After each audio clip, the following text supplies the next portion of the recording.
Hello बच्चों, उम्मीद है मौसम का मज़ा ले रहे होंगे, हमारे साथ जुड़े होंगे। जुड़े नहीं हैं तो जुड़ जाइए। प्लीज़ हमारे चैनल को लाइक सब्सक्राइब कीजिए, क्योंकि हम यहाँ बात कर रहे हैं आप कक्षा 12 आरोह भाग 2 के पाठ 7 की। बहुत ही अच्छा पाठ है। गोस्वामी तुलसीदास किसी भी परिचय के मोहताज नहीं हैं, जिन्हें हम सब जानते हैं। ठीक है, तो इनसे जुड़ी जितनी भी वीडियो हैं वो हमारे चैनल पर अपलोड हो रही हैं लगातार। तो जिन्होंने अभी तक हमें सब्सक्राइब नहीं किया है वो सब्सक्राइब करें, ताकि हमारे वीडियो, हमारी जो शिक्षा की ट्रेन है, हमारी जो गाड़ी है, वो निरंतर आगे बढ़ती रहे। आप अपने दोस्तों को भी रिकमेंड कर सकते हैं, किसके ज़रिए? हमारे चैनल को लाइक और सब्सक्राइब कर।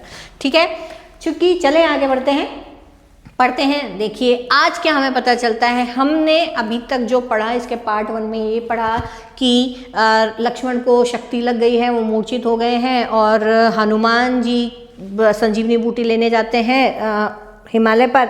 वहाँ से जब वो वापस लौट रहे होते हैं तो उनकी भरत से भेंट होती है।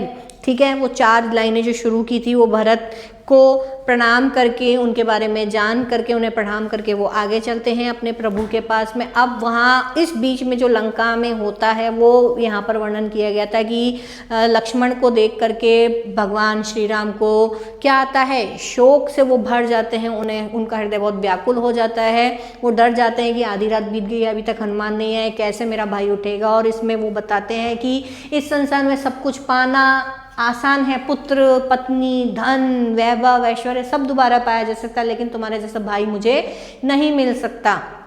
तुम वो हो जिसने मेरे हित के लिए, मेरे आराम के लिए माता पिता का भी त्याग कर दिया, और मेरे साथ इस कठोर वन में रहकर तुमने सर्दी, गर्मी, तूफान सब का सामना किया। तुम वो हो जो मुझे कभी भी दुखी नहीं देख सकते थे, तो अब तुम मुझे इस प्रकार से परेशान क्यों कर रहे हो? तो तुम उठ जाओ, और उठ करके क्या करो, मुझे बताओ कि मैं अब किस तरीके से व्यवहार करूं। क्योंकि अगर मैंने तुम्हें खो दिया तो मैं अवध यानी अयोध्या जाकर लोगों को क्या मुंह दिखाऊंगा?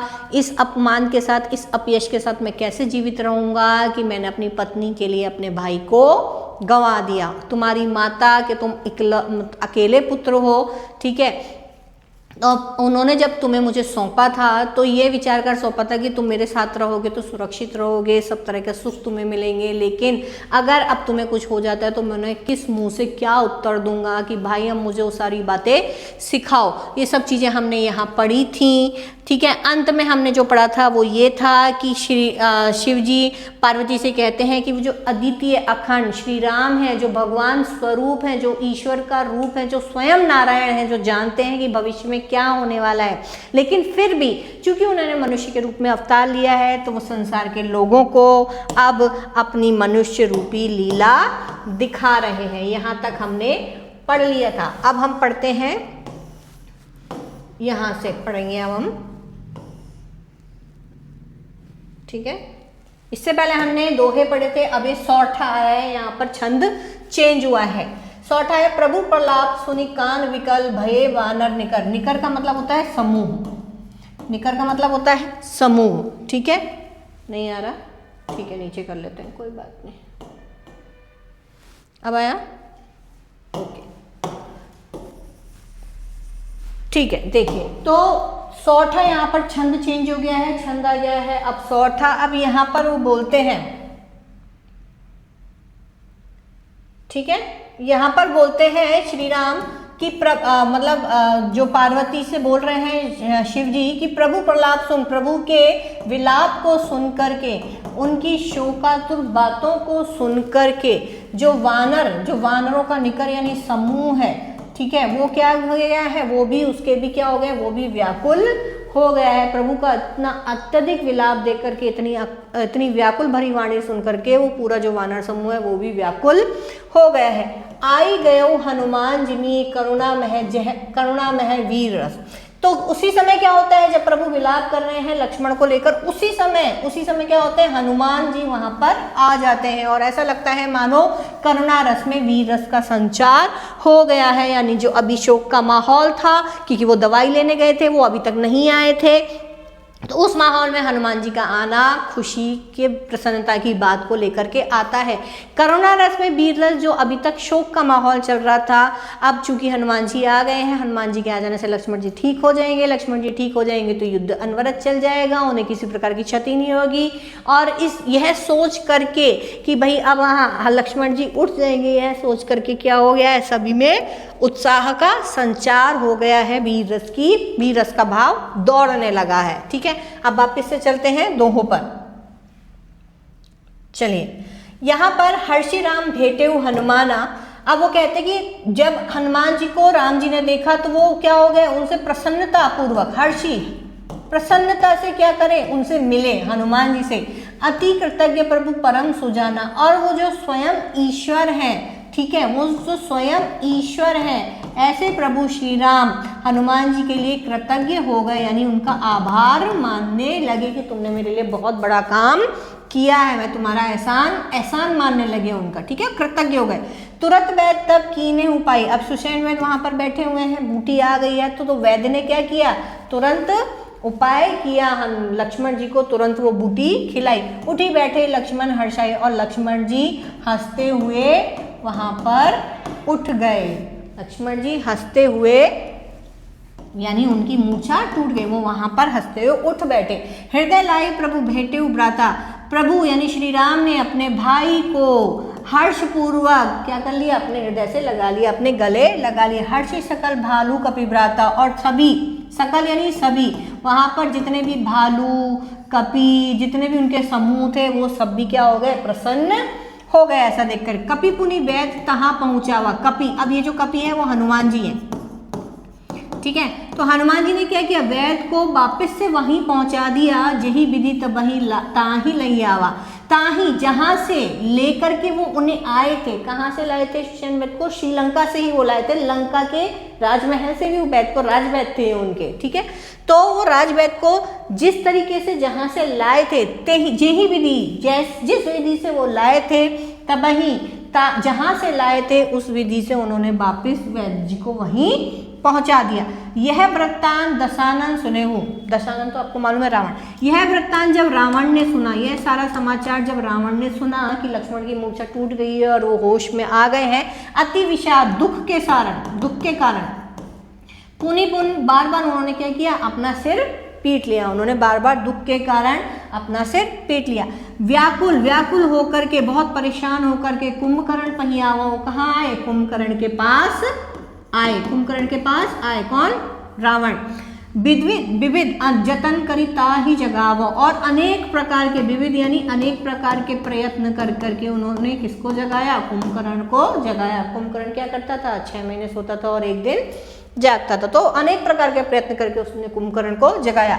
जागा निशिचर देख ही कैसा, जागा हुआ वो जो निशिचर था, वो राक्षस था, कौन, कुंभकर्ण। वो जो राक्षस था कुंभकर्ण, वो जागते हुए ऐसा लगा, मानो कालु देह धरी वैसा, मानो साक्षात काल यानी मौत ने या मृत्यु ने क्या कर लिया है, शरीर धारण कर लिया है। जागा हुआ वो जो कुंभकर्ण था, वैसा लगा मानो साक्षात यहाँ पर मृत्यु ही शरीर धारण कर बैठी हुई है।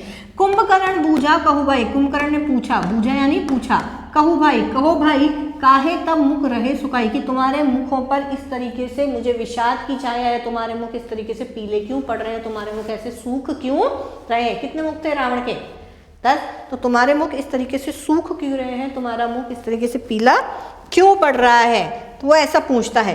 कथा कही सब तेहि अभिमानी, और उस घमंडी ने, रावण ने क्या किया, उसे अपनी सारी कथा बताई। जेही प्रकार सीता हरण, जिस प्रकार से उसने सीता का हरण किया था, वो सारी कथा उसने, अभिमानी ने क्या सुनाई, घमंडी ने। तात कपिन ही सब निशिचर मारे। अब वो कहता है कि तात, छोटा भाई है ना कुंभकर्ण का, तो छोटे भाई को तात बुलाया कि हे छोटे भाई, छोटा भाई है ना, छोटे भाई। कपिन यानी बंदरों ने सारे राक्षस, निशिचर सारे राक्षस मार दिए हैं। महाजोधा संगार, और महान योद्धाओं का संगार कर दिया है, अर्थात उन्हें रणभूमि में वो लोग मर गए हैं। दुर्मुख, अब यहाँ पर कुछ राक्षसों के नाम बोलेंगे। दुर्मुख, सुर्रिपु का मतलब है देवशत्रु, ठीक है, देवशत्रु, ये सब नाम है। दुर्मुख, देवशत्रु, मनुज आहारी, मनुज यानी मानव को खाने वाला यानी नरांतक, नरांतक नाम का राक्षस है ये। भट अतिकाय, अतिकाय नाम का जो भयंकर राक्षस था वो। अकंपन, और जो महान योद्धा था अकंपन वो, ठीक है। और अपर, अपर यानी दूसरा, दूसरा जो महोदर नाम का, महोदर नाम के आदि जो वीर थे, दुर्मुख, देवशत्रु, नरांतक, अतिकाय, अकंपन, महोदर आदि जो वीर थे। परे समर मही सब रणधीरा, वो समर यानी युद्ध भूमि में, समर यानी युद्ध, मही यानी भूमि में, सब वो रण में बहुत अधिक जो वीर थे वो सब अब युद्ध भूमि में जमीन पर या मृत्युशैया पर पड़े हैं, यानी उन सब की क्या हो चुकी है, मृत्यु हो चुकी है, वो सभी मारे जा चुके हैं, ठीक है। एक और रह गया है बस, नेक्स्ट।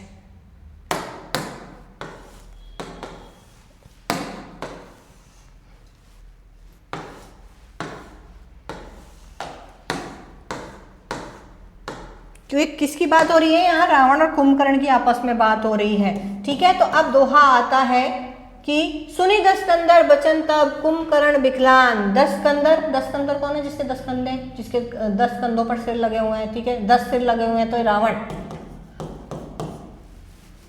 रावण की बात को सुन करके, वचन, वचन यानी बात, रावण के वचनों को सुन करके, रावण की बात को सुन करके कुंभकर्ण विलखान, कुंभकर्ण ने व्याकुल होकर कहा, ठीक है, कुंभकर्ण ने व्याकुल होकर कहा, क्या कहा, जगदम्बा हरि आनी अब। जगदम्बा आपको मालूम है माँ दुर्गा, माँ दुर्गा में तीनों ही रूप होते हैं, सरस्वती, लक्ष्मी और काली। तो सरस्वती का रूप कौन थी, सीता। तो माँ जगदम्बा स्वरूपा सीता को हरि यानी हरण करके लाने पर, हरण करके आने पर अब तुम क्या चाहते हो, सठ चाहत कल्याण, अब तुम अपना कल्याण चाहते हो। मतलब माँ जगदम्बा स्वरूपा सीता का हरण करके लाने पर अब तुम चाहते हो कि तुम्हारा कल्याण हो जाए। तो ऐसा होना पॉसिबल नहीं है, क्योंकि तुमने कोई छोटा कुकृत्य नहीं किया है, तुमने बहुत बड़ा कुकृत्य किया है। ये आपका जो चैप्टर है लक्ष्मण मूर्छा राम का विलाप, जो कि रामचरितमानस के लंका कांड से यहाँ लिया गया है, कवि इसके गोस्वामी तुलसीदास, सब बहुत अच्छे से जानते हैं, ये यहाँ पर पूर्ण होता है।